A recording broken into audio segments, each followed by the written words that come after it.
Hi everyone, Delhi bytes में आप सभी का फिर से स्वागत है। इस लेक्चर में हम देखेंगे कि लैंग्वेज सीखते वक्त, लर्न करते वक्त ग्रामर का क्या रोल होता है। ये टॉपिक दोनों लैंग्वेज में दिया गया है, लैंग्वेज 1 में भी और लैंग्वेज 2 में भी, और ये पेपर 1 में भी आता है, पेपर 2 में भी आता है। बहुत इंपॉर्टेंट टॉपिक है, इसके बेसिस पे क्वेश्चन जरूर आते हैं। इसके पहले के टॉपिक सारे कवर कर लिए गए हैं। उन्हें देखने के लिए आप चैनल की प्लेलिस्ट में जा सकते हैं, जहां आपको सीटेट लैंग्वेज पेडागोजी की प्लेलिस्ट मिलेगी। उसमें आप ये सारी वीडियो सीक्वेंस में ले सकते हैं और साथ ही साथ सीटेट पेपर 1 के बाकी सब्जेक्ट्स जो है मैथ्स, ईवीएस एंड सीडीपी, इनकी प्लेलिस्ट भी आप देख सकते हैं सीटेट की प्रिपरेशन के लिए। तो चलिए स्टार्ट करते हैं मेन कंसेप्ट से। हमने पिछली वीडियो में लैंग्वेज का फंक्शन देखा था कि लैंग्वेज का क्या फंक्शन होता है। उसमें हमने देखा था कि लैंग्वेज के दो मेन फंक्शन है, जिसमें पहला है कम्युनिकेशन, दूसरा है एक्सप्रेशन। यानी किस तरीके से हम अपनी फीलिंग्स को, थॉट्स को, आइडियाज को कम्युनिकेट करते हैं, एक्सप्रेस करते हैं, वो सबसे पहला और मेजर फंक्शन है लैंग्वेज का। अब हम एक्सप्रेस करने की बात कर रहे हैं, कम्युनिकेट करने की बात कर रहे हैं, तो ये हम दो तरीके से करते हैं, या तो वर्बल यानी बोलकर, या फिर रिटर्न यानी कि लिख कर। इन दोनों तरीकों से जब हम अपने आप कम्युनिकेट करते हैं, एक्सप्रेस करते हैं, तब हम ग्रामर का यूज करते हैं। हालांकि ग्रामर हम पढ़ते वक्त और सुनते वक्त भी करते हैं, लेकिन जब हम लैंग्वेज को कम्युनिकेट करते हैं तब हम सबसे ज्यादा यूज करते हैं, और वहां पे सबसे ज्यादा इंपॉर्टेंट भूमिका निभाता है ग्रामर। तो हम इस लेक्चर में देखने वाले हैं कि ग्रामर क्या है और इसके क्या रोल हैं। सबसे पहले हम ग्रामर देख लेते हैं, यानी व्याकरण क्या होती है। वोकैबुलरी और सिंटेक्स रूल्स किसी भी लैंग्वेज में जब हम वाक्य रचना और शब्द रचना की बात करते हैं, वो ग्रामर कहलाता है। शब्द रचना अ से लेकर ज्ञ तक, और इन अक्षरों को मिलाकर जब शब्द बनते हैं और शब्दों को मिलाकर जब वाक्य बनते हैं, तो वो होता है ग्रामर। जो इसके रूल्स हैं, पॉलिसीज हैं, वो सारी ग्रामर में आती है। और हर लैंग्वेज की, चाहे कोई सी भी लैंग्वेज हो, हर लैंग्वेज की अपनी ग्रामर होती है। क्योंकि इनकी ग्रामर होती है, इसलिए ही वो लैंग्वेज में काउंट किए जाते हैं। जब तक हमें ये नहीं पता होगा कि उसके क्या अक्षर होते हैं, लेटर्स क्या होते हैं, कैसे वो वर्ड्स बनते हैं, तब तक हम ग्रामर का इस्तेमाल नहीं कर पाएंगे। इसलिए हर भाषा की ग्रामर होती है, और ग्रामर में हम बेसिकली शब्द रचना और वाक्य रचना की बात करते हैं, इनके नियमों की बात करते हैं। तो जब भी हम वार्तालाप करते हैं, कम्युनिकेट करते हैं, या अपने आइडियाज को एक्सप्रेस करते हैं, तो ग्रामर का ही इस्तेमाल करते हैं। तो हमारी कम्युनिकेशन के दौरान ग्रामर का क्या रोल रहता है, वो हम अब देखने वाले हैं। सबसे पहला पॉइंट, जो भी हमारी नॉलेज है, जो हम बोल कर प्रेजेंट कर सकते हैं, उसको जब लिखित रूप दिया जाता है, तब ग्रामर का सबसे इम्पोर्टेंट रोल सामने आता है। क्योंकि जो 2 या 3 साल का बच्चा होता है, 4 साल का बच्चा होता है, वो बोलने तो लगता है, उसके आइडियाज जो होते हैं वो ओरल के वे में प्रेजेंट करने लगते हैं, लेकिन जब उसे लैंग्वेज, रिटर्न लैंग्वेज का फॉर्म देना होता है, तो उसके लिए जरूरी होता है कि वो ग्रामर सीखे। इसलिए ग्रामर का सबसे पहला रोल है कि वो ओरल लैंग्वेज को रिटर्न लैंग्वेज में ट्रांसफर करने में हेल्प करे। दूसरा है बेसिक स्ट्रक्चर जानना, क्योंकि हम ओरल फॉर्म को रिटर्न फॉर्म में प्रेजेंट करना चाहते हैं, तो उसके लिए सबसे जरूरी है कि हम उसका जो बेसिक स्ट्रक्चर है, यानी अक्षर से लेकर उसके शब्द बनने तक, शब्द से लेकर वर्ड्स बनने तक, उसको जो स्ट्रक्चर में बांधा जाता है, उसको हम जाने। और उसको जानने के लिए क्या जरूरी है, ग्रामर जानना, क्योंकि ग्रामर में ये सारी चीजें आती हैं। बात करते वक्त ये बहुत जरूरी है कि हम सही शब्दों का चयन करें। यदि हम गलत शब्द का चयन कर लेंगे, तो सामने वाले पे गलत इंप्रेशन जाएगा, वो हमारी बात गलत समझेगा। इसलिए जरूरी है कि जब भी हम बात करें, कम्युनिकेट करें, चाहे हम लिख कर करें, चाहे बोल कर करें, तो ये जरूरी है कि हम सबसे पहले सही शब्दों का इस्तेमाल करें, साथ साथ उनका ग्रामेटिकल स्ट्रक्चर भी सही रखें। हम किस बारे में बात कर रहे हैं और वो बात कब हुई, वो घटना कब हुई, ये जानना बहुत जरूरी है, और उसके लिए उसे सही ग्रामर स्ट्रक्चर देना जरूरी है। जब हम उसे सही ग्रामर स्ट्रक्चर दे पाएंगे, तभी हम अपने थॉट्स को, आइडियाज को, फीलिंग्स को हम एक्सप्रेस कर पाएंगे। इसलिए जो हम किसी भी लैंग्वेज का ग्रामर स्ट्रक्चर जानते हैं, तो जरूरी है कि उसको हम अच्छे से जानें, ताकि हम अपने आइडियाज को अच्छे से एक्सप्रेस कर सकें। इसके बाद है, ग्रामर की वजह से कम्युनिकेशन में फ्लुएंसी और एक्यूरेसी आती है। फ्लुएंसी मतलब एक प्रवाह आता है हमारी बात में, जब भी हम कोई बात बोलते हैं, कम्युनिकेट करते हैं, बिना किसी अड़चन के अपनी बात रखते हैं, और साथ साथ उसमें सटीकता आती है, क्योंकि हमें ग्रामर पता है। हमें पता है कि कौन सा टेंस यूज होगा, कहाँ पे क्या वर्ब लगेगा, कहाँ पे कौन सा सब्जेक्ट लगेगा। अगर हमें ये सारी चीजें पता होगी, तो हमारी बात में अपने आप ही फ्लुएंसी और एक्यूरेसी आ जाएगी। ग्रामर रूल्स चाहे वो किसी वाक्य का हो या शब्द का हो, किसी भी चीज का हो, वो हमारी एक हैबिट डेवलप करता है कि कम्युनिकेट करते वक्त हम लॉजिकली और क्लियरली सोच सके, समझ सके। ये हैबिट डेवलप करने में ग्रामर हेल्प करता है। जब हमें ग्रामर के रूल्स पता होंगे तो हम समझ पाएंगे कि सामने वाला पर्सन क्या कह रहा है, किस तरीके से कह रहा है, क्या उसका लहजा है, और उसी के जरिए हम लॉजिकली सोच कर उसकी बात का जवाब दे पाएंगे। जब तक हमारे को यह नहीं पता होगा कि वो किस तरीके से वो बात कह रहा है, उसका क्या लहजा है, क्या तरीका है, तब तक हम उसकी बात का भी जवाब नहीं दे पाएंगे। जब हम आइडियाज को, थॉट्स को, अपनी फीलिंग्स को एक्सप्रेस करते हैं तो ये जरूरी है कि हम अपने एक्सप्रेशन गलत प्रेजेंट ना कर दे सामने वाले के सामने। मतलब वो हमें मिसअंडरस्टूड ना समझे, वो हमें गलत ना समझे। और इस चीज को रोकने के लिए ग्रामर हमारी हेल्प करता है। वो किस तरीके से हेल्प करता है? जैसे कि मान लीजिए हमें कहना है कि आई एम हैप्पी, लेकिन अगर हम हैप्पी की जगह कोई और वर्ड यूज कर दे गलती से, तो हमारा जो एक्सप्रेशन है, जो हमारा इमोशन है, जो हमारी थॉट्स है, वो गलत प्रेजेंट हो जाएंगे।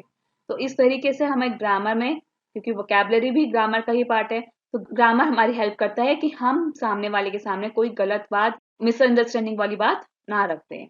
ग्रामर की हेल्प से जो 4 लैंग्वेज स्किल्स होती हैं, 4 लैंग्वेज स्किल्स यानी कि लिसनिंग, स्पीकिंग, रीडिंग और राइटिंग, ये 4 लैंग्वेज की बेसिक स्किल्स हैं जो लैंग्वेज लर्न करते वक्त किसी भी पर्सन को आनी चाहिए। तो ग्रामर इन चारों में इम्प्रूवमेंट लाने की, प्रोफिशिएंसी लाने में हेल्प करता है। अब ये कैसे हेल्प करता है? क्योंकि लिसनिंग है सबसे पहली स्किल। हम सुनकर कोई भी भाषा एक्वायर करते हैं, फिर हम उसे बोलते हैं। लिसनिंग और स्पीकिंग जो है वो हम नेचुरल एनवायरनमेंट में कर लेते हैं, लेकिन उसके बाद जो रीडिंग और राइटिंग का काम होता है वो हमें ग्रामर सिखाता है। और ग्रामर जब हम सीख लेते हैं तो हम और प्रोफिशिएंट हो जाते हैं और इम्प्रूव करने लगते हैं किसी भी लैंग्वेज को सुनने में और उसको बोलने में। इस तरीके से ग्रामर हमारी 4 स्किल्स, लैंग्वेज स्किल्स में इम्प्रूवमेंट और प्रोफिशिएंसी लाने में हेल्प करता है। नेक्स्ट इज, जब भी हम कोई बात बोलते हैं या लिखते हैं, उसमें क्या गलती है, किस तरीके से वो सेंटेंस, वाक्य गलत प्रेजेंट किया गया है, उसको आइडेंटिफाई करने में हेल्प करता है ग्रामर। जैसे कि एक वाक्य है, राम खाती है, राम लड़का है, इसके साथ खाता है आना चाहिए। यदि किसी को पता होगा कि ग्रामर के रूल के अकॉर्डिंग यहाँ क्या आना चाहिए, तो वो जो भी वर्ड गलत बोला गया है या लिखा गया है उसमें करेक्शन ला पाएगा। इस तरीके से ग्रामर बहुत इंपॉर्टेंट रोल अदा करता है लैंग्वेज एक्वायर करने में, सीखने में और कम्युनिकेशन में। खास तौर से जब हम अपने आइडियाज को, एक्सप्रेशंस को प्रेजेंट करते हैं, कम्युनिकेट करते हैं, तो ग्रामर बहुत इंपॉर्टेंट रोल अदा करता है। वो हमें अपने आप को गलत प्रेजेंट करने से बचाता है, और सामने वाले व्यक्ति ने अगर कोई वाक्य गलती से गलत बोल दिया है तो उसे आइडेंटिफाई करने में हेल्प करता है। इस तरीके से ग्रामर बहुत इंपॉर्टेंट रोल अदा करता है किसी भी लैंग्वेज को सीखने, समझने में, वार्तालाप में, अपने आप को एक्सप्रेस करने में, किसी बात को बोलने में, किसी बात को लिखने में। हर जगह ग्रामर बहुत महत्वपूर्ण माना गया है। अब बात आती है कि हम ग्रामर सिखा कैसे सकते हैं। ग्रामर सिखाने के लिए बेसिकली 4 मेथड हैं, जिनमें से एक यहाँ मेंशन किया गया है जो है डिडक्टिव, दूसरा है इंडक्टिव। डिडक्टिव मेथड में क्या होता है, जैसे आप ये एरो देख पा रहे हैं, ये एरो शो करता है डिडक्टिव मेथड को। ये जा रहा है रूल से, ये एक्सप्लेनेशन की तरफ जा रहा है। इसका मतलब हम रूल को पहले प्रेजेंट करते हैं, फिर एक्सप्लेन करते हैं और फिर उसे एग्जाम्पल देते हैं। वो होता है डिडक्टिव मेथड। जैसे कि हम भाषा का कोई भी स्किल ले लें, क्योंकि जो जितने भी लैंग्वेज के स्किल हैं वो सारे कहीं ना कहीं ग्रामर में आते हैं, और ग्रामर ही उनको सीखने में हेल्प करता है। कोई भी एक एग्जाम्पल अगर हम ग्रामर का लें, जैसे नाउन ले लिया, संज्ञा सिखाना है, तो हमने सबसे पहले बच्चे को डायरेक्ट मीनिंग बताया, रूल बताया, संज्ञा क्या होती है। किसी भी व्यक्ति, जगह के नाम को संज्ञा कहते हैं, एग्जाम्पल है। उसको टीचर ने एक्सप्लेन किया, एक्सप्लेन करने के बाद एग्जाम्पल्स दिए, तो ये हुआ डिडक्टिव मेथड यानी कि निगमन विधि।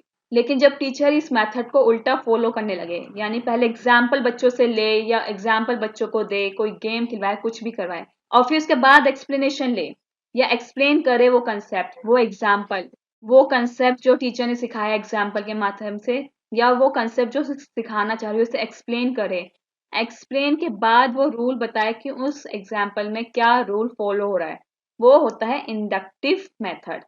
तो ये दोनों मेथड एक दूसरे के अपोजिट हैं और दोनों ही लैंग्वेज सिखाने में, ग्रामर सिखाने में यूज किए जाते हैं। अब ये डिपेंड करता है कि टीचर कौन सा मेथड यूज कर सकती है, कौन सा यूज करना चाहती है, और बच्चा कितना फैमिलियर है उस टॉपिक से जो टीचर पढ़ाना चाहती है।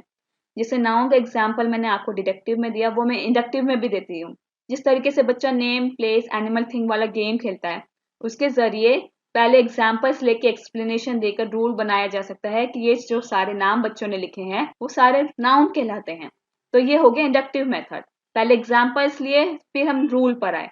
लेकिन वहीं अगर टीचर सबसे पहले रूल देती है फिर एग्जाम्पल देती है, वो होता है डिडक्टिव मेथड। ये दो मेथड हैं जो लैंग्वेज सीखने में, ग्रामर सीखने में यूज किए जाते हैं।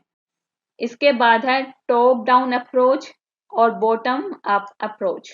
ये दोनों मेथड्स इंग्लिश में ही हैं और यदि ये हिंदी के पेपर में आते हैं तो वो इसी नाम से आते हैं, सिर्फ देवनागरी स्क्रिप्ट में लिख कर आते हैं। टॉप डाउन अप्रोच पहले हम देखते हैं क्या होता है। जैसे नाम से पता चल रहा है, टॉप डाउन यानी कि ऊपर से नीचे की तरफ आना। इस मेथड में या इस अप्रोच में क्या होता है कि बच्चे को या किसी पर्सन को लैंग्वेज पूरे रूप में देखता है। जैसे मान लीजिए किसी भाषा की हम बात करें, वो भाषा बच्चे ने एक्वायर कर रखी है, तो वो भाषा को एक रूप में देखेगा, अलग अलग नहीं देखेगा। उसे उस भाषा में बोलना आता है तो वो भाषा को एक रूप में देखेगा। लेकिन जब हम उसी भाषा को लिखने के लिए सिखाएंगे तो हम उसे बेसिक ग्रामर सिखाएंगे पहले, कि किस तरीके से अक्षर लिखे जाते हैं, किस तरीके से उन्हें जोड़कर शब्द बनाया जाता है, किस तरीके से उन शब्दों को इस्तेमाल करके वाक्य बनाए जाते हैं। तब फिर वो सीखेगा ग्रामर। पहले वो लैंग्वेज के बारे में जानता है और उसे इस्तेमाल करना भी जानता है, लेकिन वो उसको एज अ होल देखता है। लेकिन जब हम उसके छोटे छोटे जो ग्रामर पार्ट्स होते हैं वो सिखाने लगे तो वो होता है टॉप डाउन अप्रोच। मतलब पहले वो पूरी भाषा के बारे में जानता है, बोलना जानता है, फिर वो ग्रामर सीखता है। ये होता है टॉप डाउन अप्रोच। लेकिन अगर हम बॉटम अप अप्रोच की बात करें, इसमें हम बच्चे को ग्रामर सिखाते हैं, फिर हम उसे लैंग्वेज एज अ होल सिखाते हैं। पहले बच्चा किसी भी लैंग्वेज को, ये जनरली नई भाषा सीखने में किया जाता है, वहां बच्चा पहले अक्षर लिखना सीखता है, वाक्य बनाना सीखता है, फिर वो वाक्यों का इस्तेमाल अपनी भाषा में एक कंप्लीट फॉर्म में करता है। पहले लेटर्स, वर्ड्स, सेंटेंसेस, फिर वो पैराग्राफ बनाता है, फिर उसका इस्तेमाल करना धीरे धीरे सीखता है। तो ये होता है बॉटम अप अप्रोच। यहाँ हम नीचे से ऊपर जाते हैं, यानी ग्रामर से पूरी लैंग्वेज सीखते हैं। लेकिन टॉप डाउन में हम भाषा सीख चुके होते हैं, फिर हम उसे धीरे धीरे ग्रामर फॉर्म में देखते हैं। तो बॉटम अप अप्रोच यानी कि ग्रामर से लैंग्वेज को एज ए कंप्लीट देखना। टॉप डाउन अप्रोच मतलब लैंग्वेज को कंप्लीट फॉर्म में देखना, फिर उसके ग्रामर को सीखना। ये दो अप्रोचेस अलग अलग यूज की जाती है, ये डिपेंड करता है लैंग्वेज कैसी है, कौन सा कंसेप्ट है। इस तरीके से इन दो मेथड्स का यूज किया जाता है। चाहे ग्रामर का कोई टॉपिक पढ़ाना, तभी भी इनको यूज किया जा सकता है। डिपेंड करता है कि कौन सा टॉपिक है, बच्चा उससे कितना फैमिलियर है। तो अब तक हमने बात करी है कि ग्रामर का क्या रोल है किसी भी भाषा को सीखने में और भाषा का प्रयोग करने में, कम्युनिकेशन में और एक्सप्रेशन में। इसके क्वेश्चंस की प्रैक्टिस करने के लिए आप हमारी ऑफिशियल वेबसाइट www.dairybytes.in पर जा सकते हैं, जहां आपको सीटेट के प्रीवियस पेपर, मॉक टेस्ट और सैंपल पेपर्स मिलेंगे। इस वीडियो में भी हम कुछ क्वेश्चंस देखने वाले हैं जो सीटेट के पेपर में पहले आए हुए हैं, जिसमें से एक है व्याकरण पढ़ाने की आगमन विधि। आगमन विधि यानी कि इंडक्टिव मेथड डैश पर सर्वाधिक बल देती है। यहाँ 4 ऑप्शन दिए गए, इनमें से सबसे ज्यादा किस पे बल आता है? आगमन विधि के दौरान। तो सबसे ज्यादा बल दिया जाता है उदाहरणों पे, मतलब आगमन विधि में उदाहरण का इस्तेमाल करते हुए बच्चों को कोई भी कंसेप्ट पढ़ाया जाता है। So this is the bonus question. Bonus question यानी कि जो कोई भी बोनस क्वेश्चन का आंसर देगा, सिर्फ इस वीडियो में नहीं, आने वाली सभी वीडियोस में आपको बोनस क्वेश्चन मिलेगा। जो लैंग्वेज की प्लेलिस्ट है उसमें जो बोनस क्वेश्चन का आंसर देगा, करेक्ट आंसर देगा, तो रैंडमली 2-3 लोगों को गिफ्ट हैम्पर उनके एड्रेस पे पहुंचाया जाएगा। इस क्वेश्चन को आप ध्यान से पढ़िए, इसका आंसर कमेंट बॉक्स में दीजिए, और जब ये प्लेलिस्ट कंप्लीट हो जाएगी और जिन लोगों ने सबसे ज्यादा और करेक्ट आंसर दिया होगा उनको गिफ्ट हैम्पर दिया जाएगा, जो उनके एड्रेस पर पहुंचाया जाएगा। तो अब तक के लिए इतना ही। बने रहिए हमारे साथ व्हाट्सएप, फेसबुक, इंस्टाग्राम, टेलीग्राम पे। इनके लिंक्स आपको डिस्क्रिप्शन बॉक्स में मिल जाएंगे। Thank you and have a nice day. Stay blessed, stay tuned. Subscribe करना ना भूलें, कमेंट करना ना भूलें।